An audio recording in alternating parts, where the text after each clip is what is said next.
Holy shit! We're back!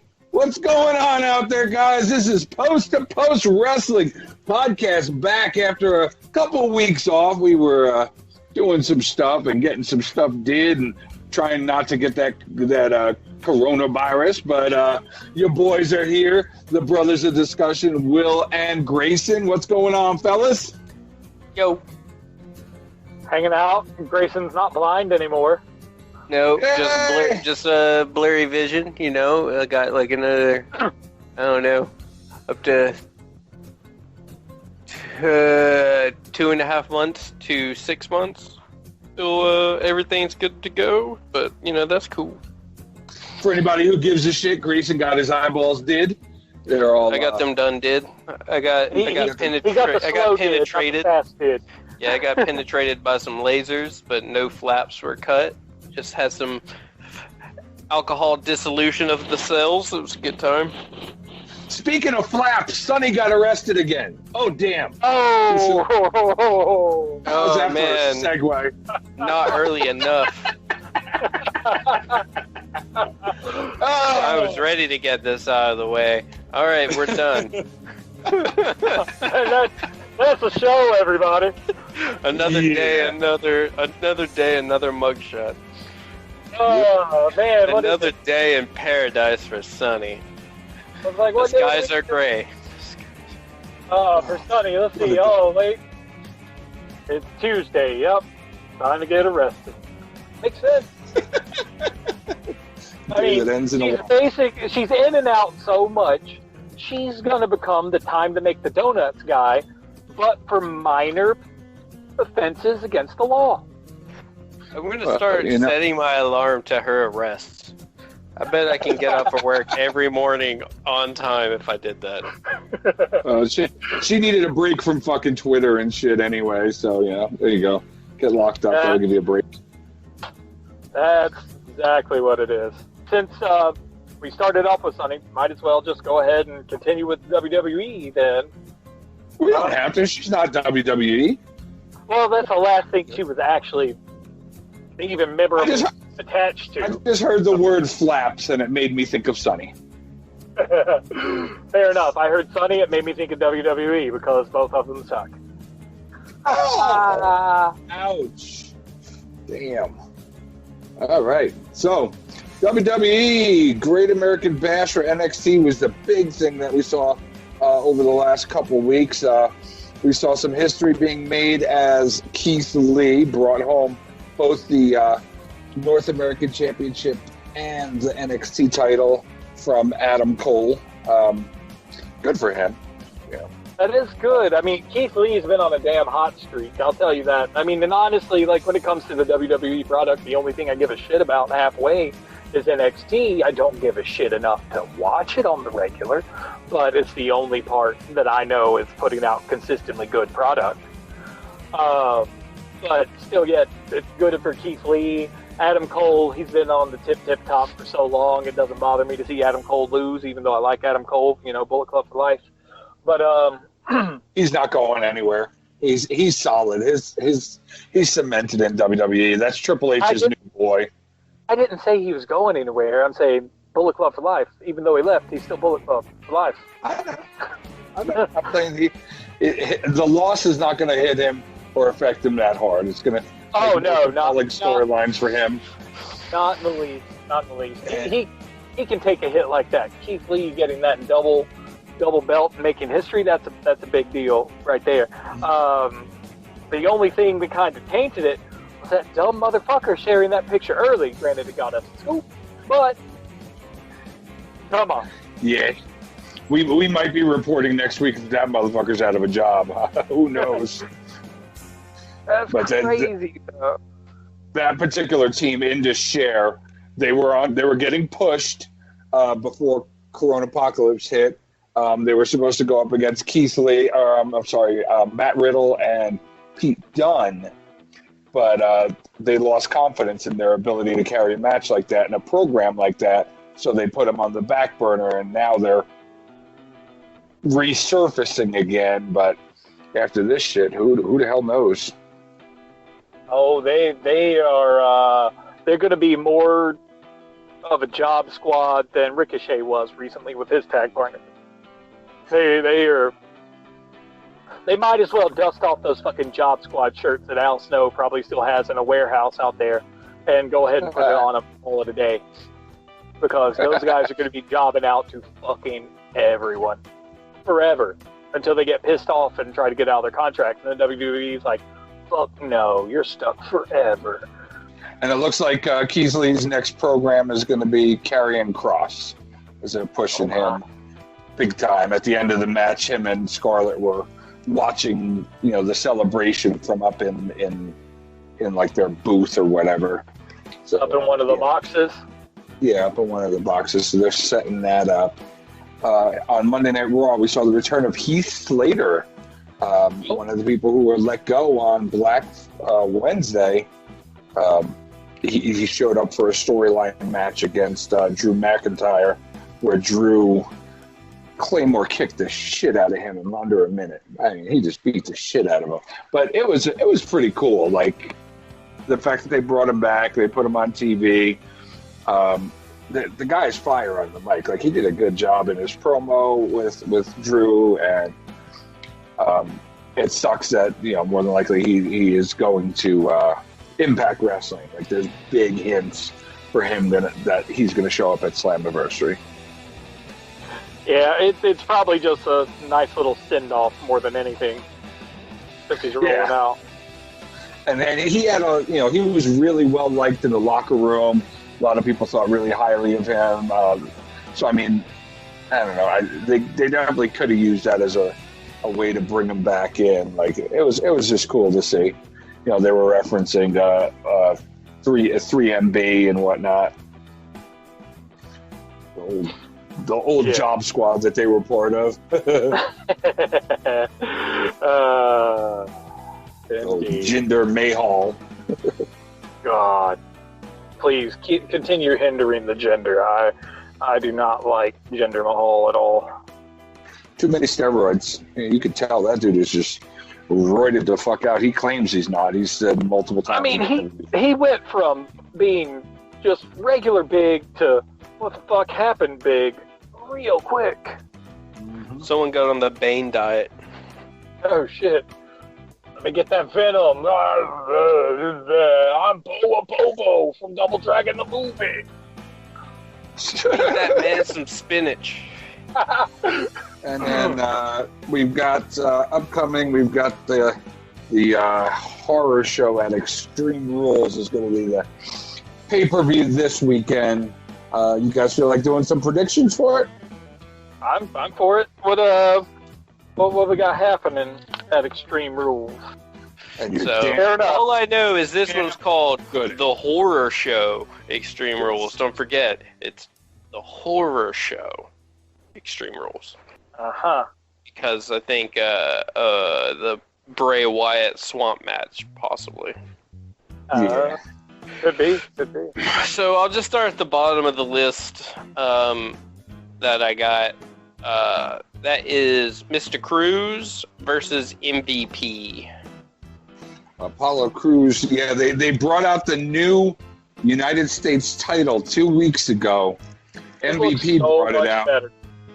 And gave it to himself. Yep. Well done. So this match will be for that belt. I don't see MVP winning it. I think Apollo Crews is going to keep the belt and take the new belt. Let's hope so. A new belt is fucking nice. I'm not 100% sure. I agree. I think Apollo Crews will win it. But Apollo Crews was a Paul Heyman project. With Pritchard in charge, it could hinder it. And plus, they're pretty big on MVP, and this could establish his stable a bit more if he did win the championship.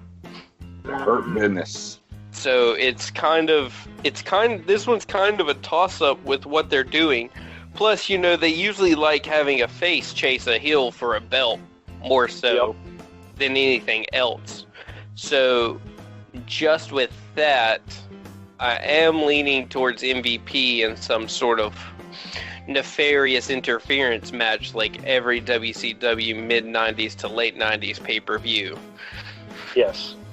If they're trying to build a stable for him, I could see them having that stable come in and do some work for him. I am personally going to go with MVP. Yeah. This one, I don't know, man. I honestly don't want to give anyone the full thing because it is a 50-50 chance. And I personally just want Apollo Crews to have the belt because I'm digging the new Apollo Crews. So you want to go... It just points... Everything kind of points to MVP. More screen time, more stuff happening with him.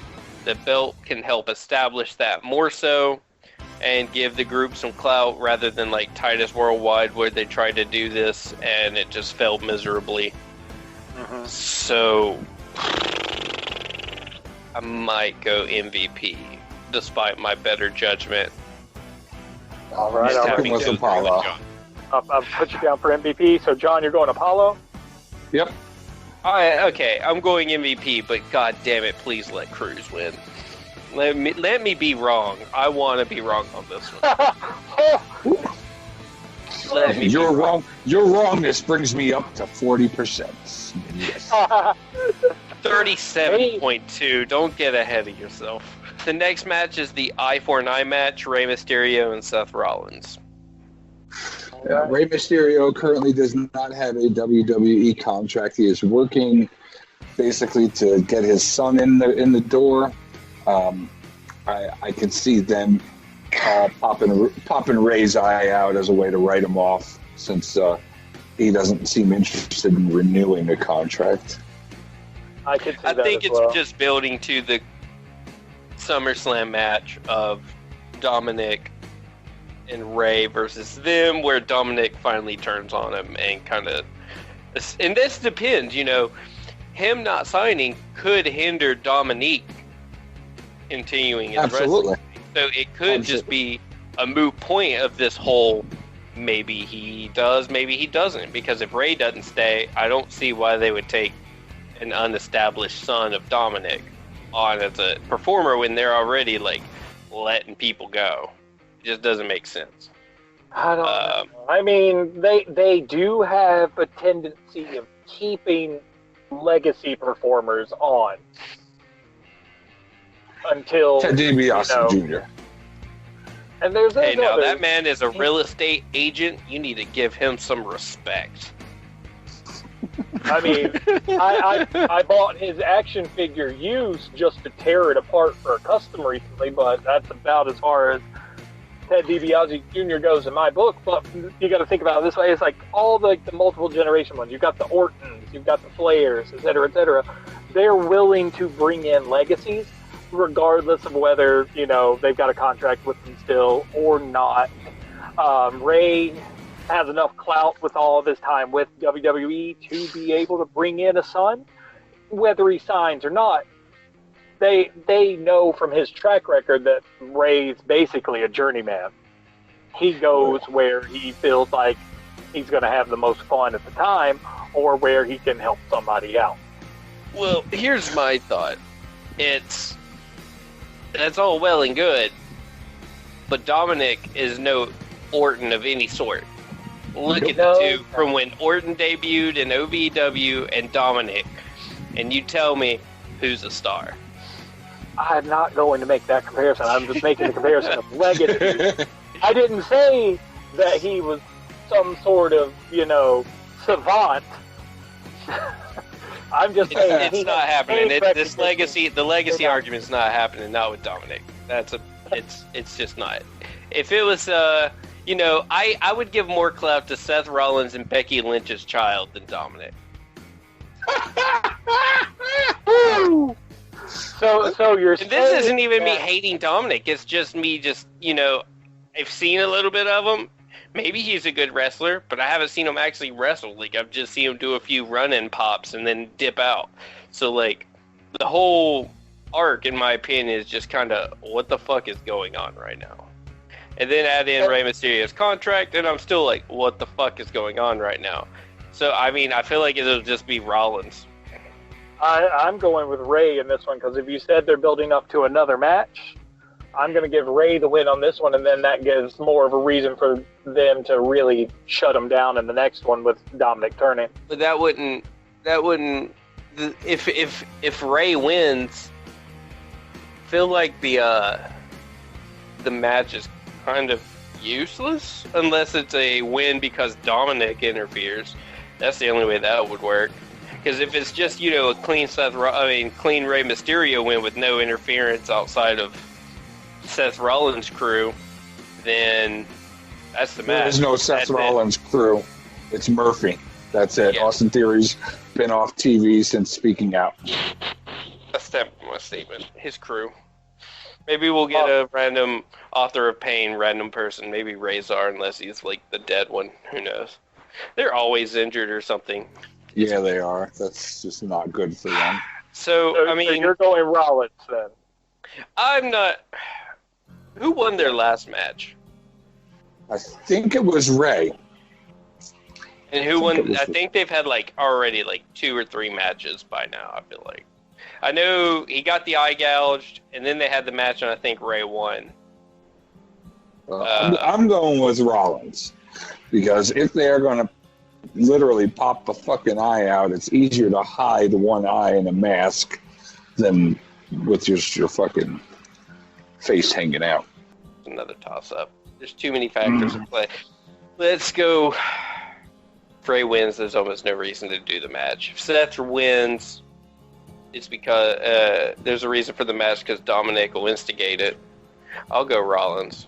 I'll say Rollins. I don't care if I'm wrong on this one. I feel Rollins should win it. I'm going Rollins, too. I like Rey Mysterio, but he doesn't have a contract. It's really just to set up a match with his son. And to set that match up properly, Seth would need to win. And Dominic instigates this tag match like he kind of has been already. And it keeps that going. We'll see what happens. Maybe it'll be a double DQ. No one loses an eye. Well, somebody losing an eye. The crazy part about this, I totally forgot that AEW did an eye for an eye match just a couple of months ago. Oh, Mox yeah. versus Santana. Both their eyes grew back. Yeah. Okay.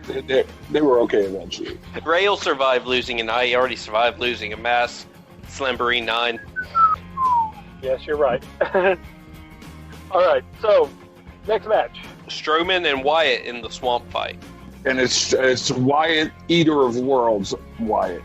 Yes. Not the and there I don't believe it's a title match. Okay. It doesn't say that it's a title match, so I don't think it is. If it's not a title match, it's going to be Bray Wyatt. If it is a title match, it's going to be Braun Strowman. I think it's Wyatt, because it just makes sense to have Wyatt win this match. He hasn't won really any matches of his specialty, much like the Great Khali. Actually, I think he won the Punjabi prison match. I was going to give Bray the go on this one also, because they've really got to build him back up a little bit. Yeah, he's been out having another baby with JoJo. I don't blame him. They had a baby girl. Yep. There you go. All right, next. Bayley and Nikki Cross for the SmackDown Women's Championship. Bayley. They're not giving it to Nikki Cross as much as I'd love to see it on her. I would love to see Nikki Cross with the belt. That crazy vixen. You get it, girl. But yeah, I'm going Bayley Karen.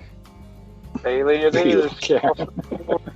Karen Bayley. You know, that name rolls That off. haircut is fucking stupid. I dig the haircut more than the pigtail top, so I'm cool with it. Bad It does haircut. just go with the, I guess, the heel persona she's doing. I guess so. I mean, Karen is the ultimate heel. she's the ultimate heel at fucking Walmart, but goddamn. Oh my god. How great would it be if they started doing vignettes with Bayley of her just doing Karen things? but doing Karen things that are like real world, like have her coming out of a mansion with a gun. Yeah. I was gonna say calling the cops on people with a lemonade stand. Oh, that one too. Damn. Because, you know, she was super child friendly and hugged everyone. Now she's calling the cops because you're a non-licensed 8-year-old. Perfect. No, the kid, even better. Have her call the cops on anyone asking for a hug at the arena. Oh yeah, That even would better. be Social absurd. distancing. Yeah. This is Spanish flu times. Mask or jail. All right, next. Asuka and Banks for the Raw Women's Championship. Oscar. I think it'll be Asuka. I don't know why they. Banks is on SmackDown anyways, so why would she win the Raw Women's title if she's a SmackDown She's star? half of the tag team champions, and she can go to any brand she wants. Oh yeah. I mean, That's it would now- kind of be solid of a move to do that. You know, To have them Where hold that all the tag team belts. controls Yeah. all the belts. because it kind of fits in with everything they post. We're the best wrestlers. We're the best tag team. We're better than A, B, C, D in almost every single post. So it would play into that. But why would you do that just to take it from Asuka, who I think, you know, deserves to stay champion for a bit longer? A little bit longer. I mean, Becky gave it to her, you know. She Yeah. needs to hold it for longer. Yeah. I would honestly choose Asuka anyway, just because I find her to be a superior wrestler, so that's who I'm going to write down. For me. Superior. How about, so Asuka it is, across the board? This Okay, one, Yes. I might just let this one be my bad pay-per-view and go with all the picks that I really want instead of the ones that I know are probably going to be it. So I'm going Okay. with Banks because I would like to see them with all the belts so they can keep up this "we're better than everyone" facade. Just dripping gold. Be Yeah, in just the undisputed era. And just get icy with it. Just they be dripping. Ice fucking out. Drew McIntyre and then Dolph Ziggler for the WWE Championship. And is it going to be a special match? It just says to be There's a determined. stipulation that Dolph Ziggler is going to come up with night of, so nobody knows what Okay. it is yet. Okay, so it's probably going to be something stupid, and Drew McIntyre will win. Yeah, I'm going with Drew McIntyre. Ziggler is just a holdover until Bobby Roode comes back from Canada, and until they set up his next, main opponent. Yeah, and then Bobby Roode will have the U.S. belt, the Intercontinental, the World Championship, and the Male Tag Team Championship. Yes. And the 24/7 title. And the 24/7 title. Yes. He's gonna hold every belt. And he will defend every single one of them by himself every match. Now, what would be funny is if he gets all those belts and they put a stipulation on it that the next person that wins the 24/7 belt gets all of them. Yeah, I'm cool with it. that would be glorious. As long as I see Bobby Roode on my TV and having belts, I'm happy. As long as you hear the theme song "Glorious," you're happy. Glorious. Yeah, that I remember when I was sitting at home, I was with the lady and we were watching, and that came on. I was like, "What the fuck is this? This is amazing. What is this? It is Bobby Roode. Oh my God, it's Bobby Roode!" I remember hearing that for the first time at Starrcade, and I was like, "That's fucking awesome." That theme song, fun fact, was supposed to be for Shinsuke Nakamura. It was just made for him, but he didn't want it, so Bobby Roode took it, or they gave it to Bobby. It would have really fit. I like them both. I'm okay with that. But, yeah, anything else with that pay-per-view? Nope, that was it.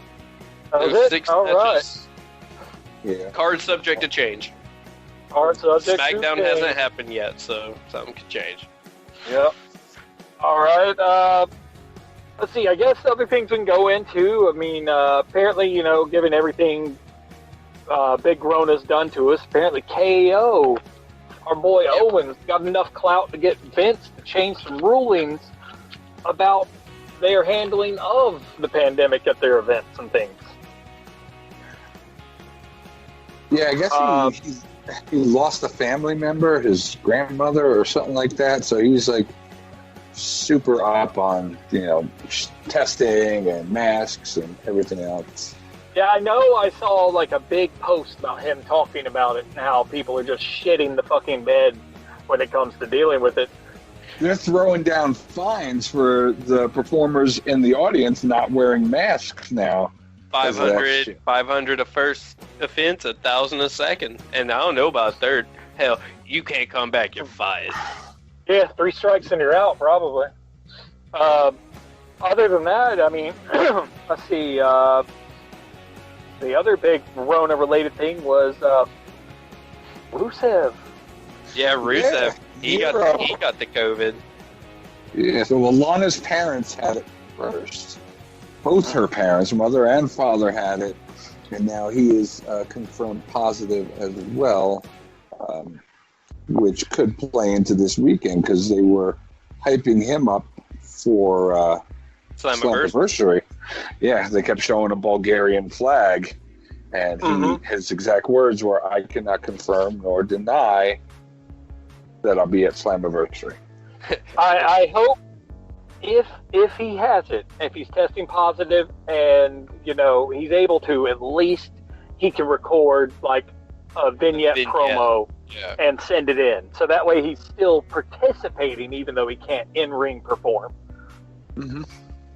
That would everyone on fucking notice, because that dude, wherever he goes, immediate title, please. Yep. Corona can't stop me, it's Rusev. Do him right. Mural Crush. Better yet, Orange Crush needs to get on that and put Muro on their label and make it Muro Crush. Maybe make it a nice new flavor or something. Bulgarian passion fruit. Or AEW gets with them and it's Orange Crushity. No more comedy gimmick. No more comedy gimmick. Let Rusev just be the monster he should be. Okay. Or at least make him a new sex god or something. That dude's mustache is on point. Just have him be a Burt Reynolds knockoff. He will fill the vacuum left by that skis wad, his mustache leaving. Oh, Mr. Ryan. Oh. Yeah. His mustache left a power vacuum in terms of mustachitude. And so Rusev will come in and he will fill that vacuum with wholesome mustachity. Yes. not sleazeball mustachery. Nope. That's his new finisher. He's gonna steal Austin Aries' finisher and call it the mustachery. Oh. Yes. But or the wholesome nuzzle. And he just nuzzles your neck with that mustache, and you have to submit. He's just gonna call it the mustache ride. But other than that, since the only other big news I can think of out of WWE that's relatable is the no compete for all those guys released, like Rusev, etc., is up very soon. What was the date, John? This week, the 15th, tomorrow, I think. Well, it's 90 days, so it's done. It's over. They can go what they want. Yeah. April 15th was the day. We'll call it tomorrow, just to be on the safe side. It is up tomorrow, and they are free to go wherever the winds may take them. Yeah, a lot of them seem to be going, or at least hinting at going to Impact, at least if only for one night. But I mean, they've dropped major teasers for Matt Cardona, Eric Young, the Good Brothers, EC3, like big fucking hints. Do we have a match card for Slammiversary, or is it all still just guesswork to surprise us? We do have a updated card. Starting from the bottom, we've got the North, which are the tag team champions, versus Ken Shamrock and Sami Callihan. We've got the TNA title match, Moose versus Tommy Dreamer, old school rules.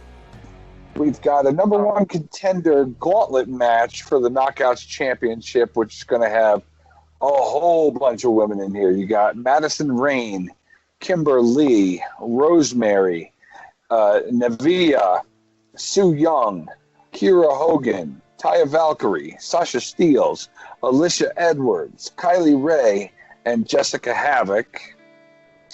You got the Impact Wrestling Knockouts title. It's going to be Jordan Grace versus Deonna Purrazzo. And then you've got the Impact World title.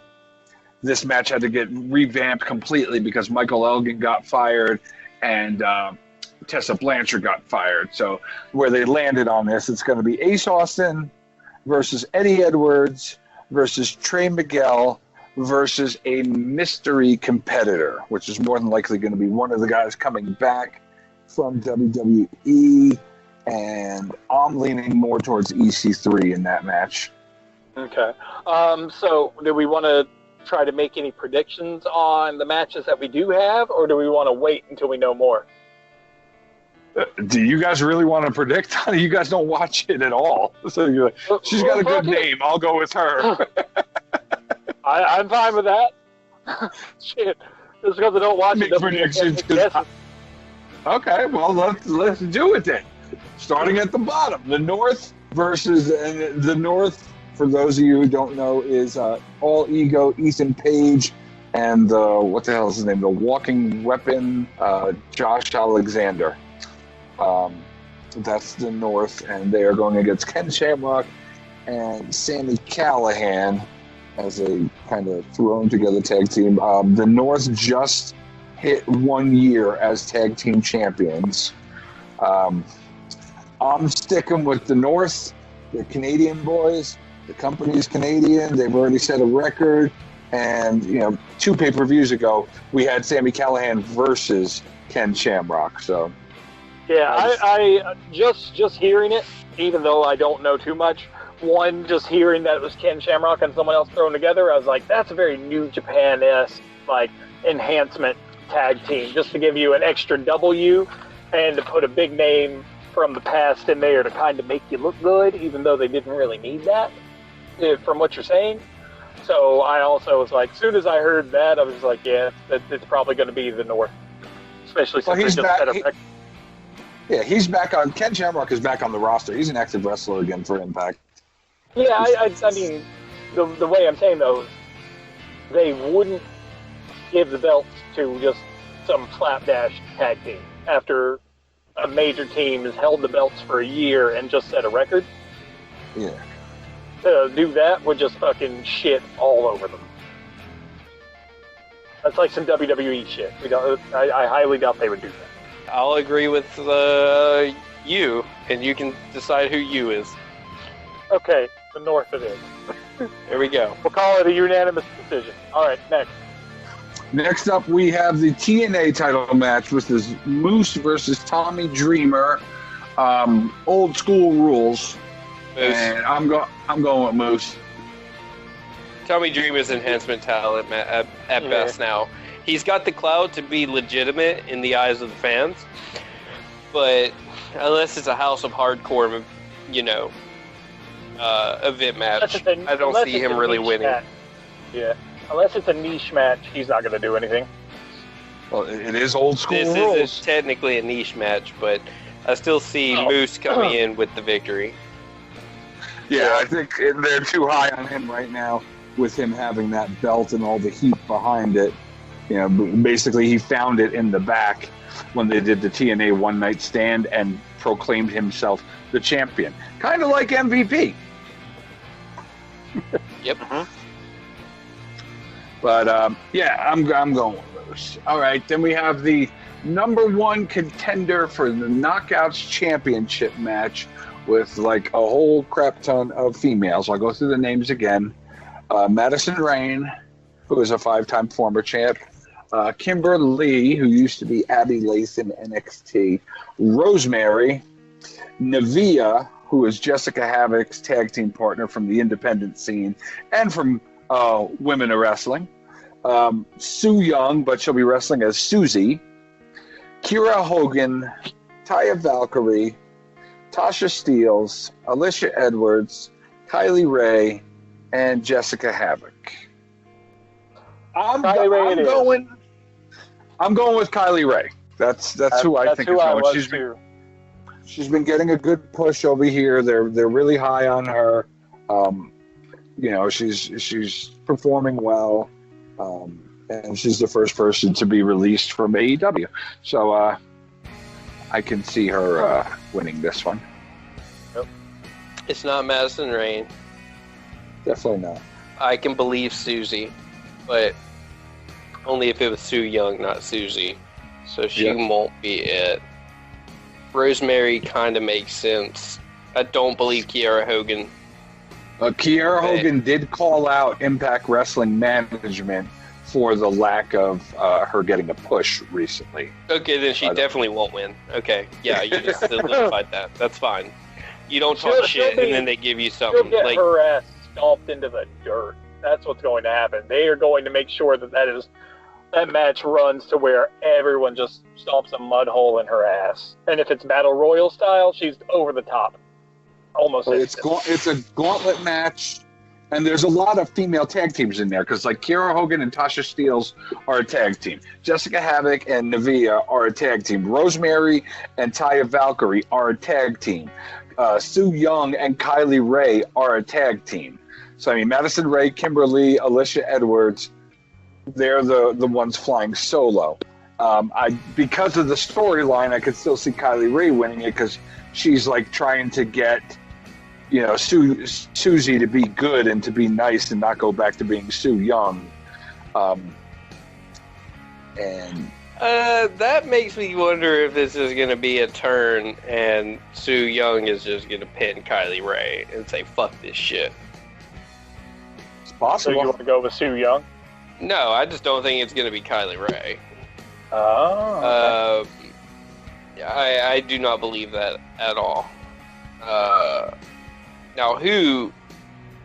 That's a better question because there's so many people in this match, and I don't really have a true history with them. Like, I know Rosemary, I know Sue Young, I do know some Kylie Ray, I do know some Kimberly, and I know Madison Rayne and Taya Valkyrie. But I have no experience with Alicia Edwards, I guess Nevaeh, Havoc, or Tasha Steelz. So Tasha Steelz she also wrestles in NWA. She had a big win over someone. She was an enhancement talent basically in NWA, and in Impact she's getting wins. Alicia Edwards is Eddie Edwards' wife. She's been an enhancement talent for the most part. She's been involved in some storylines. Solid wrestler, but she's tiny and doesn't, she's not number one contender material in my opinion. Okay, here we go. I got an idea. I'm looking at their pictures. Of all of them, Taya Valkyrie is literally the only one that seems like the winner, even though she's already been a Knockouts champion. And this is just a number one contender spot. Who's the champ there? Well, that brings us to our next match, which is the Impact Wrestling Knockouts title. Okay, current champion Jordynne Grace. Purrazzo. Yeah. Oh my God! If Jordynne Grace doesn't win this match, I like Purrazzo, but get the fuck out of here. She's gonna beat Big Mama Pump. They've been building her up since she's been over here. Since she made the jump from NXT, they have been treating her like she is big shit. Then, in my opinion, it should be Taya Valkyrie because she has a lot of clout in, AAA and Impact already, and would be a good thing to help solidify if Deonna Purrazzo won. So I'll just go Valkyrie. All right. I'll say Valkyrie. Okay. I don't think she'll win. I don't know. But it makes more sense to me than Kylie Ray, even though I do like Kylie Ray. So we're thinking Grace is going to beat Purrazzo? Yeah. That's what I think. Yeah. If not, it's another Rio situation. Yeah, And I just like Jordan Grace. I think she's fucking great. Yeah. So. Fair. Okay, the match after that one, since it was much easier to predict. Is that the title match? That's going to be the title match with Ace Austin, Eddie Edwards, Trey Miguel, and a mystery competitor. And I think they said that the mystery competitor is a former world champion, if I remember right. Which could be anyone. Eric Young held the title over there. EC3 held the title over there. I could believe it. If it's EC3, EC3 wins. Absolutely. It's done. If it's Eric Young, I could believe Ace Austin or Eddie Edwards, honestly, even though I'm not big on Eddie Edwards. I do like Ace Austin. I think he's fun. Yeah, I'm leaning towards Ace Austin in this match, unless, if it's EC3, EC3.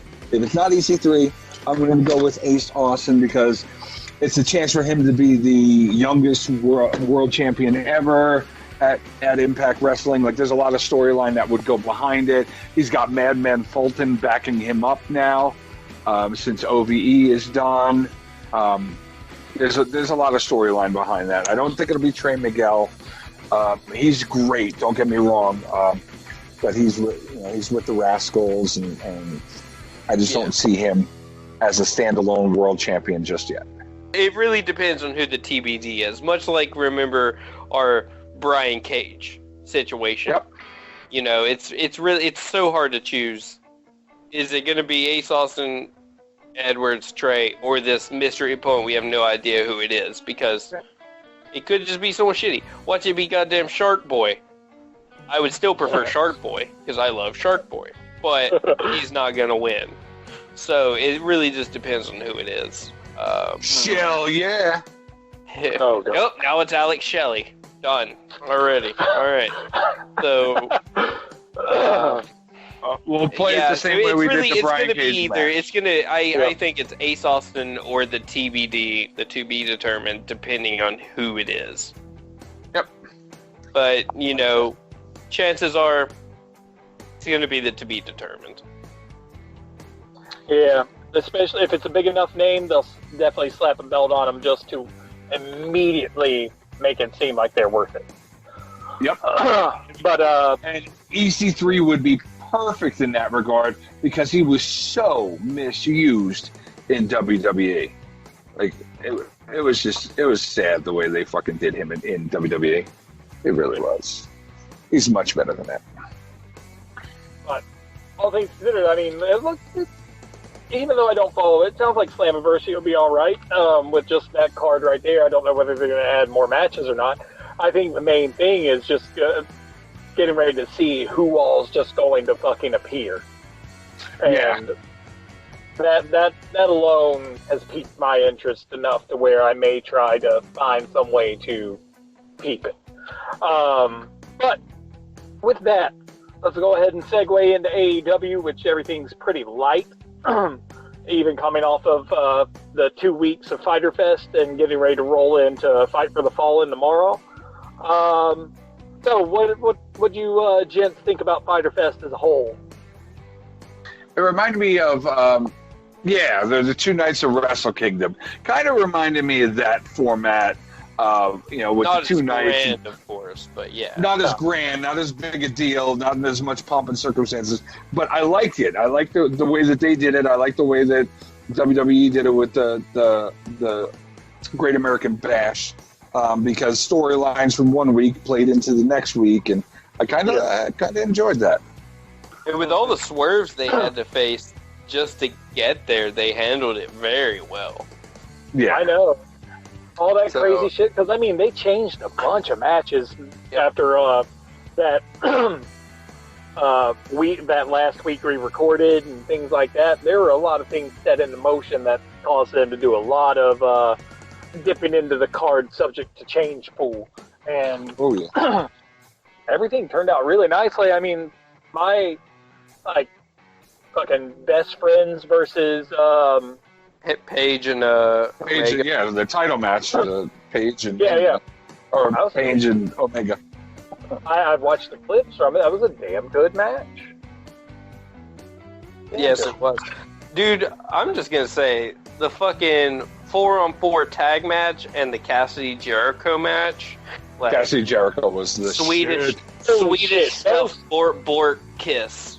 It was great. Those were some of the best matches I've seen in forever. And that fucking top rope alley-oop Canadian Destroyer onto everybody. Oh my god, that was so nasty. Sweet fuck. I was just like, holy god. The lady went to bed.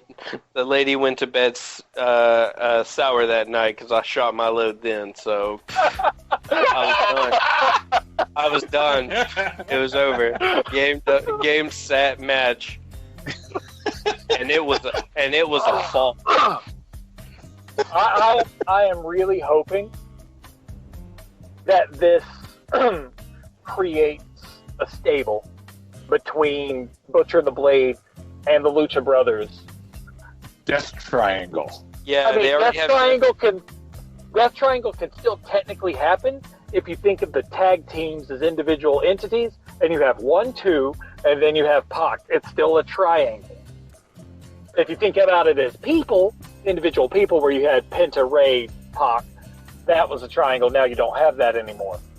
But if we think of it as entities, as the 2 tag teams and then the singles wrestler, it's still technically Death Triangle. And I'd be all for Butcher and the Blade going in that because, goddamn, they're fucking monsters. And they really, really worked well with the Lucha Brothers. Yeah, they did. I like the size. Lucha Brothers had the power and the speed, or had the speed. It was the nice. agility, and then Butcher and the Blade came with the power. If you look at it that way as well, that match was super balanced because both teams had a high-flying team and a ground-and-pound style team. Mm-hmm. I just really liked the fact after the match, and Matt Hardy tweeted, he was like, Lucha Bros, FTR, Young Bucks, that was it. left out an entire team. Fuck you, Butcher and Blade. You did not impress Matt Hardy. I mean, if you think about it, like, they didn't do as much wild shit as the other 2 teams, or other 3 teams, sorry. So it kind of makes sense. Unless they're trying to set something up with Private Party versus them. Could be.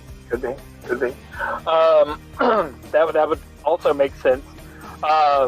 Just seems a little subtle for the way most social media works, but it is a good way to get like that hardcore like jab at somebody, that slight that everyone likes to use. But damn, what a match! And then Orange Cassidy's match against Jericho was great. Yeah, it was. I'm still kind of sad that Cassidy didn't win, but I kind of expected Jericho to win. Because, yeah, I mean, even in loss, Cassidy got over even more. Oh, yeah. Oh, yeah. I mean, if it's one thing Jericho does well, is he can work a damn match, even at his age, and put over fucking anybody and still win. So I had to explain to my daughter about this match because she loves the fact that we do predictions, and she asks now whenever we watch wrestling, who did you predict to win this one, Daddy? Who did you win to predict this one? And then she'll start asking why. So I had to explain to her why, Orange Cassidy is so freaking over right now that he didn't really need the win. And that, the way that Jericho is and the way that Jericho wrestles. I like told her straight up, something's going to happen. Somebody's going to interfere. It's going to be funky. And although the interference didn't lead directly to the pin, it happened shortly before it. And she's just like blown away. She's like, wow, that's so cool. So I'm converting her.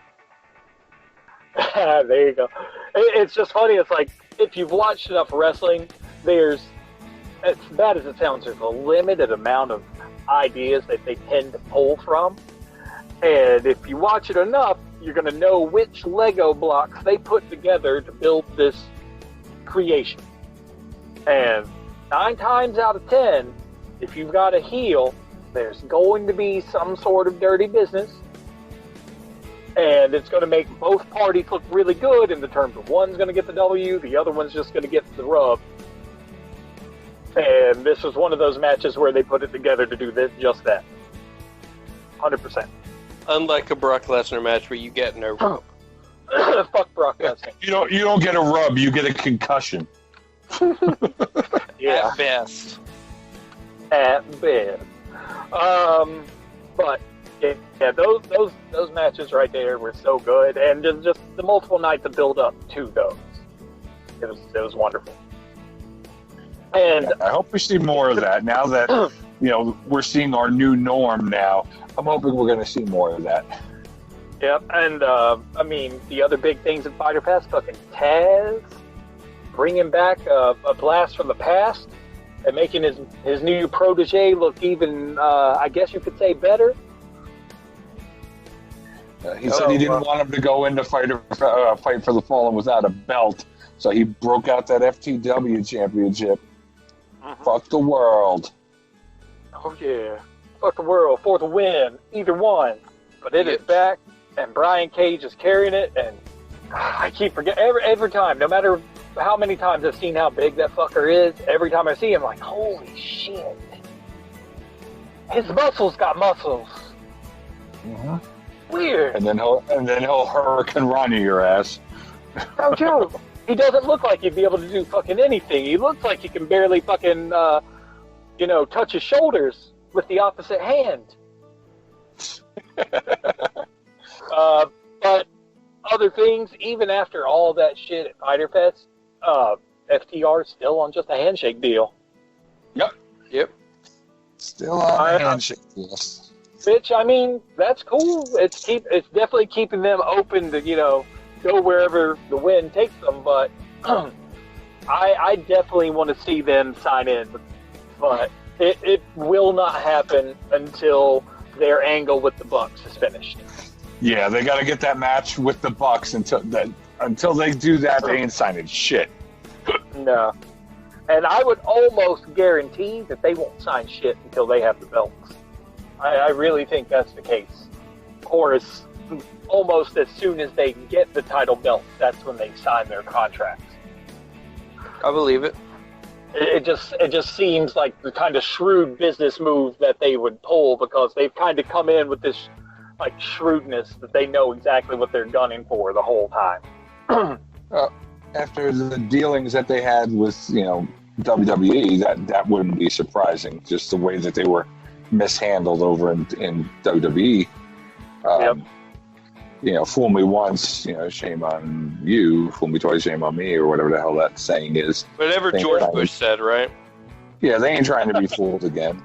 No, and more power to them. That's a good way to do it. So, do we have a card for tomorrow night for Fight for the Fallen? It's got to be in here somewhere. They got to have something set up. Because we know that Sonny Kiss and Cody are going for the belts. There was some hoopla about that. All right. Here's all I've got so far. You've got Mox and Cage, Cody and Sonny Kiss, FTR versus the Lucha Brothers, and then the Elite versus Jurassic Express. Yeah, the Elite being the Young Bucks and Kenny Amigo. Mm-hmm. Kenny Amigo. Kenny Omega. God, I hate when people pronounce it like that. Every time I hear it, I'm just AAA. Okay. So you hated every time he was announced in New Japan. Gotcha. They didn't pronounce it Omega. Omega. They didn't pronounce it Omega. 100% they fucking did. Then they were mispronouncing their own words. Yep. Because M-E in Japanese is pronounced May. Yep, I stand by it. That's what I heard. Okie dokie. If they did, that sucks. If they didn't, good. That's all we need to say about it. So, in terms of things, who do you think is going to go over, the Elite or Jurassic Express? I'm going with the Elite. Sadly, I am too. I do believe they're going to put them over the Express for sure. Well, why the fuck would they not? It's the Lucha Express. Exactly. They deserve a win, yeah, but get the fuck out of here. Their wins come on dark. Yeah, it's true. And honestly, with Marco's stunt on a team, you're not going to be taken seriously, ever. Moving on, FTR and Lucha Brothers. FTR. They're going to be on a win streak for a while. I don't see them losing anything until they get a title match. I can see it, but I also see this being a good match for interference. Oh, absolutely. Death Triangle. Especially... We could see Pac, we could see Butcher and Blade. Yep. I think Butcher and Blade will run out just because of how FTR has been shitting on them. Yeah. Even though they got the win last time, that puts FTR getting the win this time. Since in the big tag match from last week, they didn't.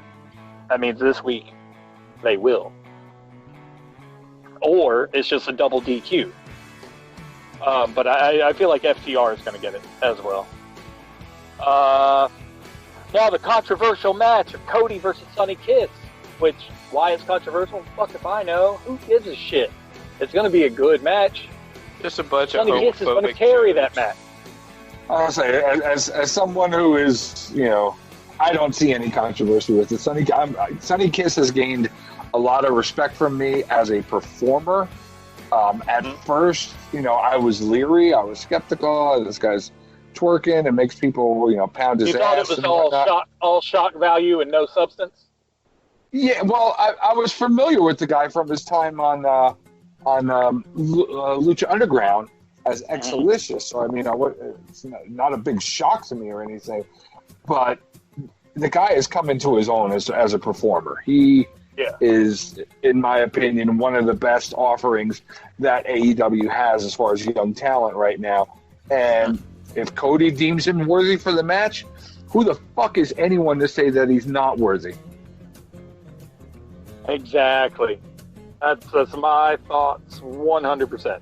Like, fuck it. Cody's the one that chose the match. Fuck out of here if you don't like it.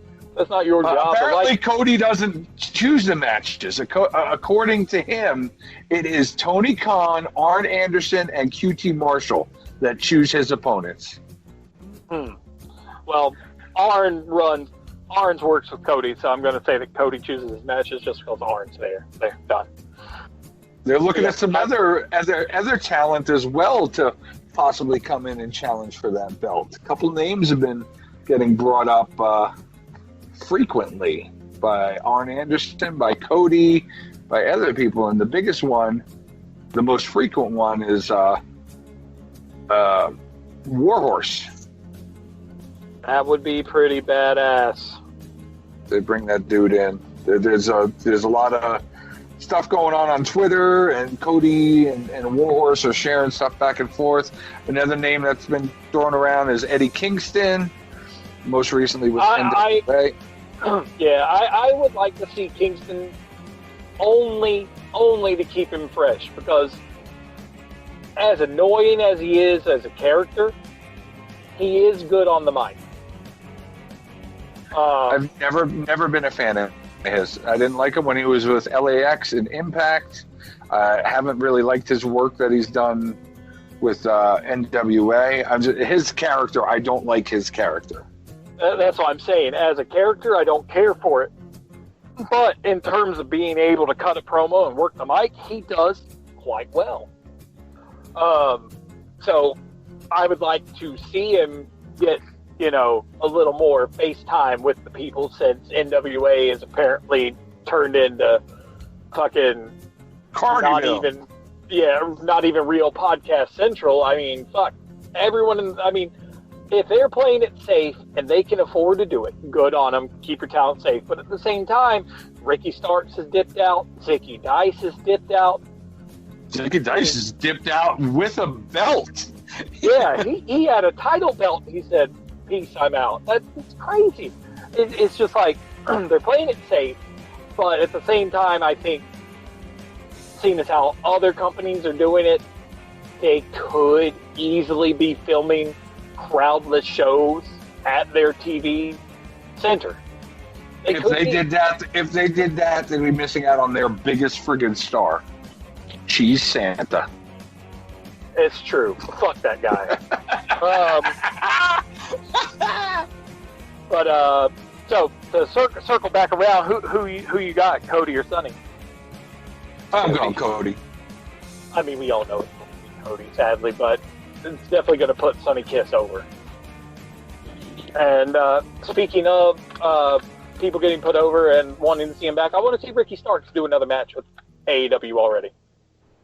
Well, he's been in the audience the last couple of weeks. He's signed, so it's just a matter of time.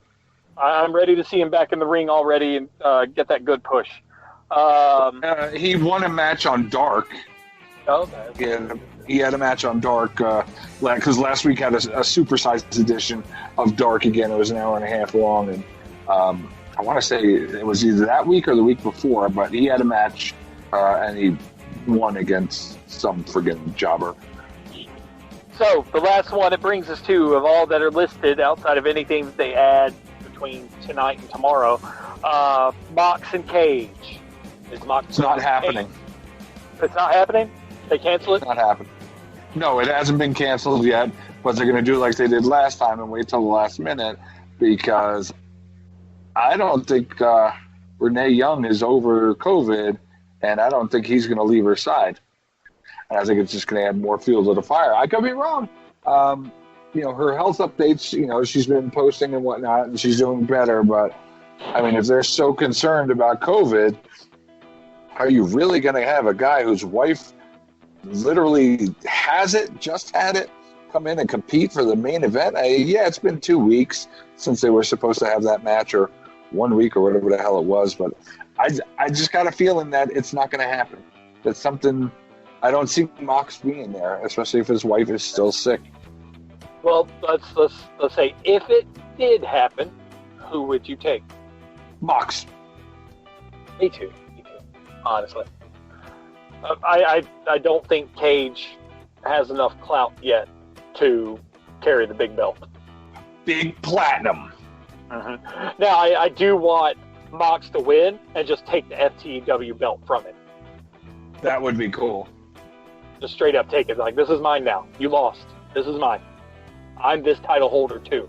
And then that would just be a fuck you to Taz and a fuck you to Cage. And it would either, one, create some really, really good heat, or it just piss Taz off enough to go after it. I would love to see it. But, I'm still up in the air as well as to whether that match will happen, but if it does, I'm for sure going with Mox. Grayson, you feel the same, or? I'm a bit torn. I feel like they're pushing Cage pretty fucking hard. Giving him this belt that makes him the badass. To just have him lose. I don't think it'll be a clean loss if he loses. It'll be a count out or something. Or maybe he just flips his shit and gets a DQ or something of that nature. I do feel Moxley will keep it. I feel like, it's a little early for Mox because of his big entrance. He's had it, but doesn't really feel like he's had it. You know what I mean? Yeah. So I do feel like Mox will keep it, but I don't feel like it'll be a clean win because then it would just make it pointless that he brought the FTW belt out. Yeah. I don't think this will be the last time we see these two fight either, though. No. Because whatever happens is going to lead up to something. Exactly. It could be something along the lines of, yet again, like when, would you expect maybe, even though that feud is kind of capped off-ish, do you think the Dark Order would run in on it? No. No? I don't see the Dark Order working with Taz and Brian Cage. Who said they were working with them? I'm just saying running in, period. Yeah, but if they run in and cost them the belt, you would think there's some kind of cahoots going on between them, and I don't see that, or they just don't want anyone going after the belt for their boys. Could be. They want to push Brody Lee as being this shot caller and move maker. I mean, look, he's basically brainwashing Colt Cabana right now into thinking that he's a fucking winner after he's doubting himself by giving him all these, like, easy wins that he sets up the pins for.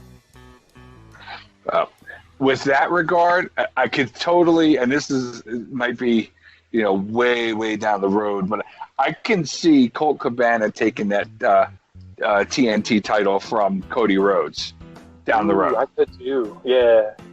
As a way to, solidify his entrance into the Dark Order by having him capture gold, to be the first person in the Dark Order to capture gold, and that'll legitimately. and that'll solidify him as a member, and that's where he, grabs a mask or whatever. Yeah, I don't think that he'll be one of the unmasked members like Stu Grayson. So they won't slap a mask on Cabana. Well, they got to darken up his wardrobe, though. Exactly. It'll turn into something else. Yeah, they'll do something. Chicago. But I mean, that's basically all the match stuff we've got for AEW. I mean, any other news is like we've got some updates on some of the suspensions. Apparently, Sammy and Jimmy have been announced that they will be returning to AEW once all of their recommended time off is completed. Sammy for sure. Cody has come out and said that Sammy will be returning. Tony Khan said that he will be reevaluating Jimmy Havoc after he's done with his rehab and stuff. Jimmy's had two instances to just come out and say he's good.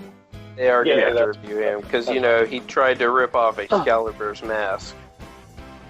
Yeah, he did.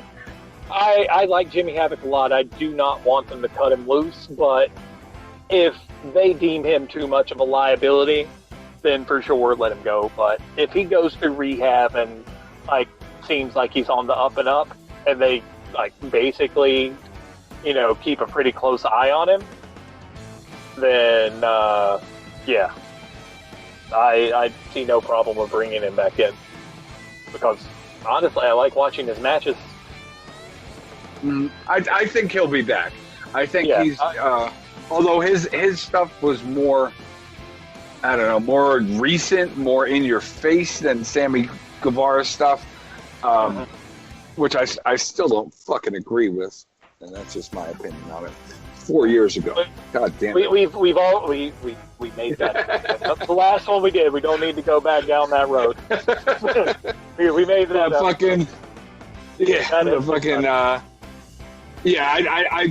I see Jimmy coming back. I think they'd be stupid to get rid of him. I think it'd be smart if they did a buddy program for him. Whenever they're Kim Sabian. Accountability buddy. Yeah, it could be Kip Sabian or it could be someone else. I'm not talking about... Sabian says roommate. Yeah, it's true. It's true. But... Damn true.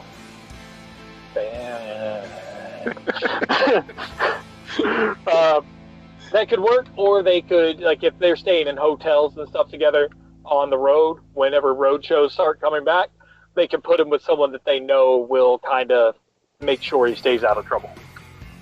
Like Kenny Omega. That would be very, very awkward. Speaking of Grayson and how it's always pronounced wrong in NJPW, let's go ahead and talk about New Japan. Omega. How they back, and damn it, if back with a bang. We made our predictions for New Japan Cup X number of weeks ago, and we were going to continue doing them, but fuck, if they didn't just bust everyone's goddamn brackets with the New Japan Cup, it's just not fuck. There's no point. Fuck. Yeah, we're done. Yeah. I mean, Tai Chi. in all honesty, fucking Chi. Yeah, that right there alone, I was like, what the fuck? They gave Tai Chi a win? But the biggest win of them all, fucking Evil over Okada at the Cup. I was like, what? I'm cool with That's crazy. And that brings us into... that brings us into Dominion the other night. And hot off the coattails of that, The very next day, Evil beats Naito, becomes the double champ. But, And boy, oh boy, he's for life now. mm-hmm. Him and his wife are dripping. Okay. Him and his fiance are dripping. Oh yeah, he goes. Naito goes for the bump. Evil goes the too sweet, and boom, boom, boom. Fucking A. As Evil to Bullet Club, it's fucking great. So, Grayson, you mentioned an assist for Evil from a blast from the past. Who was it? Dick Tongo, he made his return. Old Kai and Tai from back in the day with Michinoku Funaki, Sonny Ono, and Dick Tongo. He made his return, and he was the deciding factor in the title match with Naito and Evil. So it was pleasant to see Kai and Tai, because that's almost everybody except Funaki, #1 announcer in WWE. So yeah, I doubt they'll get old Funaki back, but he's Americanized. man, it'd be crazy if they got Taka from Suzuki-gun and over in the Bullet Club too. Oh man, Kai and Tai Club. Mm-hmm. It's a T-shirt. Make it happen. More life. I just imagine, like, before we go back into everything, I imagine Evil's first Bullet Club shirt. It's going to be a slightly modified version of the club skull, but it's going to say Bullet Club, and then it's going to say "Is Evil" at the bottom. Ooh. Very cool. I almost guarantee that's what it's going to be, because it fits with everything is evil, and it plays off of everything he's already kind of built his character around. So Bullet Club is evil. Plus, it also kind of throws a nod at one of the fucking Instagram posts I saw recently from Tama. He was like, "Is Evil the new leader of Bullet Club?" No. I know, but it's still like, interesting, Tama. Interesting. All things considered, I mean, I'm seeing this as almost a revival, a renaissance of Bullet Club, if you will. They're returning to the ways of old. Mm-hmm. Yep.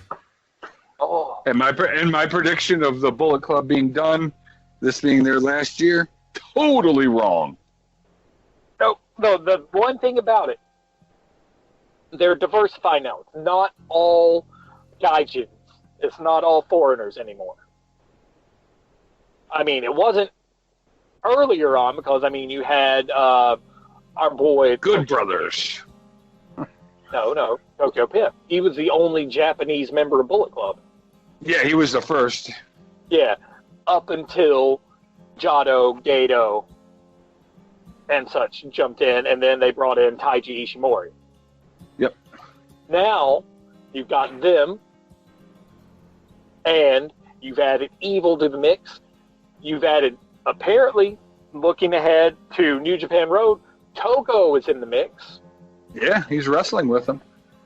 So, Bullet Club is diversifying and becoming more of a pure heel faction as opposed to a just straight-up foreigner heel faction. And I'm thinking that's going to work better for them in the long run.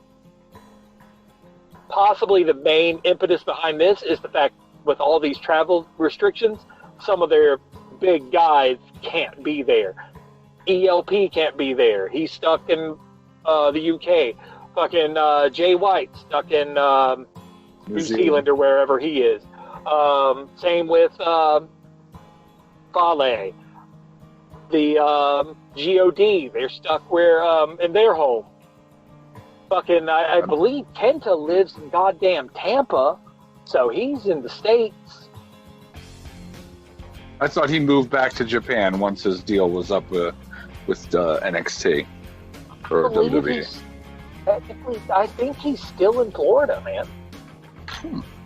Judging by like all the posts I saw during quarantine, etc., I do believe he is still just living it up, playing golf in Florida. So that's another reason why we haven't seen him in any of the recent New Japan stuff, because he's still stuck with travel restrictions. And honestly, anyone stateside, fuck, good luck seeing them anytime soon. Damn. Anywho, Bullet Club back to classic tactics too. Fucking so much Bullet Club interference in that title match. It's wonderful. It was a blast from the past. I'm glad. I'm happy.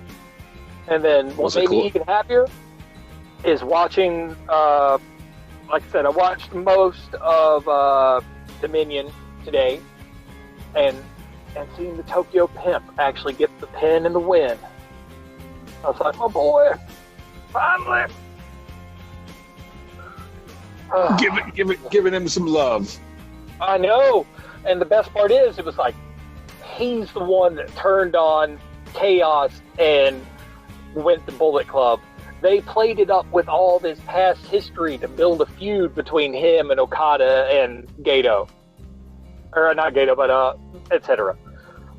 They used that the best way, and then they gave him the pin to make it even better. And I was just like, this is wonderful. I feel like they're going to make him viable again, not just a fucking like jobber / early opening act type person. Guy with the hot ass valet. Yeah. No valets at all, though. They're no valets just for the sake of distancing and safety. No one has any valets. That being said, New Japan is rolling things out hot and heavy. They've got one of their, enhancement shows coming up, but their next big one is New Japan Road. And it's got a few tag matches if you want to dip into those, or if we want to just sort of gloss over it real quick and run, we can do that too. When's the date for that? That is the 20th. Let's gloss it this week because I gotta get running here shortly. We've got some good matches. We've got of course the first match is always one to try and make the Young Lions look good. You've got Kojima and Tenzan versus Uemura and Tsuji. We all know that the Young Lions aren't going to win, but the older dudes are going to the older dudes are going to make it look good. Then you've got Gabriel Kidd, Taguchi, Honma, and Makabe versus Sho, Yoshihashi, Yano, and Ishii. Yoshihashi, I'm surprised to hear is back already because I thought he had injured his knee earlier in the Cup, so maybe it was a light injury, but seeing that right there, it seems like he'll probably be back. And in typical New Japan fashion, if you've got a team with a Young Lion on it, you're probably not going to win. Even though I want any team that Taguchi is on to win, they're not going to win. The Gooch. A Gooch. The next match, you got Sanada and Takagi versus Doki and El Desperado. The match after that, you've got Goto and Okada versus Gato and the Tokyo Pimp, Yujiro Takahashi, our boy. Yeah, that's going to be a fucking grudge match. Yeah. Three out of the 4 of those guys hate each other. So, they got some beef. Fifth match, you've got Master Wato, Blue Justice, Kota Ibushi, Tanahashi versus fucking most of the Suzuki-gun. You got Kanemaru, Suzuki himself, ZSJ, and Taichi. That's going to be a fucking burner. That's going to be a good match. And then the last match is LIJ versus Bullet Club. You've got Bushi, Naito, and Takahashi versus Ishimori, Dick Togo, and Evil. That's an interesting team for Bullet Club because they're putting Dick Togo in there. It's going to be a good one, though. I feel like that match has a lot of connotations of things it could put into play. Yeah, a lot of good storylines there. Especially seeing as how a lot of people are wondering why Naito's title reign was technically so short. Because he got hamstringed by Corona. Yeah, he did. Like, he barely held it at all. And New Japan, they have all these things planned out ahead of time, and apparently they must have been planning for Evil to get those belts at some point, because since last year, we've been talking about the divide between Sonata and Evil, and wondering when it was going to come to a head and what was going to cause that team to split and one of them to dip out of LIJ. And now we see that Evil is the one to leave and to get the belts, even before Sonata, who's gotten more pushes for those belts than Evil. So it's just, I think these matches coming up between LIJ and Bullet Club are really going to give us some backstory on why Evil deserves these belts, even though he wasn't built up for them. You know what I mean? Mm-hmm. It was just kind of a out of left field win. You never would have expected it to happen. And that's what excites me the most about it. It's New Japan, almost like they're doing something out of the ordinary for them. They're not going with their usual kind of formula. They did something spontaneous. And then this year, just looking at it, it's like it would have started already. So this year, there's not going to be a G1, but they have kind of replaced it with a tournament series called Summer Struggle. Because in the past, I've never heard of Summer Struggle. Pandemic Struggle. Yeah, Pandemic Struggle, exactly. But since G1 would have started like this week or last week one, I guess they just wanted to kind of keep the fact that they do a big tournament to end summer and transition in the fall every year. So they kind of did a quick version of it, and that seems to be what it is. It's not like the G1 where they invite people from around the world into it. So I guess Summer Struggle is just going to be a totally in Japan, in-house style tournament. Mm-hmm. I think you hit the nail on the head there. Because of all the travel restrictions, that's why it is what it is. It's why it's not the other one, because they can't bring in talent from outside, and they don't want to sully the image of the tournament. Exactly. I see, honestly, unless it happens in the late fall, early winter, I don't see any international talent going to anywhere until next year. I would agree with that. Especially now that we're seeing a resurgence of the coronavirus in most states in the U.S. Yeah, and also because Wrestle Dynasty, which has already been rescheduled once, has been rescheduled for 2021. So, you know, shit's happening, but things are also really, really up in the air at the same time. It's like, what's this going to spell out for Wrestle Kingdom this year? How good will that be without all that international talent that a lot of people tune in for? Because if they don't have the actual amount of time they need to really build up an angle, which New Japan's pretty good at doing, Wrestle Kingdom's going to fall flat, especially after this year building up for the fact that Wrestle Kingdom's going to be 2 nights every year from here on out. I don't think they have the depth of roster to pull 2 nights out. Not with just local talent. I'll tell you what, if they did, you'd see a lot of young lions getting some pushes. Oh, shit. Oh, shit. That's everything. That was the big 2 to 3 week catch-up show, everybody. That's wrestling. We got a lot of things to talk about and not a lot to talk about at the same time. We make shit to talk about. We do, but we do it without making shit up. We get it from the dirt rags. If it's not right, blame the dirt rags that we read. Yep. Blame that cuck Jim Cornette. Oh yeah, he's still awesome. FTR caught some heat for being on his show. Like apparently when FTR got to AEW, they had done the Jim Cornette podcast, the Jim Cornette Experience. And when they showed up in AEW, they caught massive heat for it. Like, people were pissed at them for going on the podcast. Yeah, I heard about that, but I mean, who the fuck cares? Jim Cornette's just a cranky old man who likes to watch his wife get railed by other dudes. Yeah, good for him. Fest. Whatever floats your boat. You do you, man. Thank you guys once again for listening. This has been Post to Post Wrestling Podcast, back after our long break. I'm Drummer John. Those are the brothers of discussion, Will and Grayson. Grayson, give a shout out to all our sponsors.